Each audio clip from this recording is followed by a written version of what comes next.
levels or contrasts the degree of violating these rights? Are there any degree of punishments? Yes. Are there light? Can you Yes. please elaborate these Okay. degrees? Okay. Firstly, in the commission of an offense, on the part of the accused, we have what we call the principal, the accomplice, the accessory. Meaning to say, the principal is the one that has the greatest liability because he's the one directly involved in violating or in committing the crime. If you only assisted, then you may be treated as an accomplice, which carries a lower penalty. And still further down, if you're just an accessory, the penalty is the lightest. Now, for example, in the commission of the offense, we also have what we call the consummated crime, the frustrated, and the attempted. Meaning to say, consummated, if you tried to kill a person and the person was killed, then the act was consummated.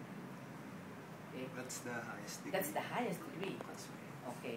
And then if it is just frustrated, meaning that the victim did not die, then it becomes frustrated.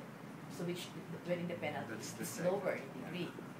And then, for example, if you just made a motion or an attempt to kill him, but for some reason, for example, the stabbing was prevented by another, then there was only an attempt, then the degree of responsibility is the lightest. In other words, 2 degrees lower than that of the consummated. So, what's the lowest degree?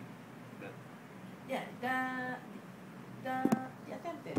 If you are talking of the commission of the crime, it is the consummated, frustrated, attempted is the lowest. Now, also with respect to the person, principal, accomplice, and accessory, the accessory is the lightest. We have a table for computing penalty. You will ask me the penalty. Another question. What kind of heinous crimes can you do to receive capital punishment or life imprisonment? Life imprisonment? Yeah. What kind of crimes? Crimes. For example, murder. Murder is a result to life imprisonment already. That's murder. Because killing a person, you have to qualify.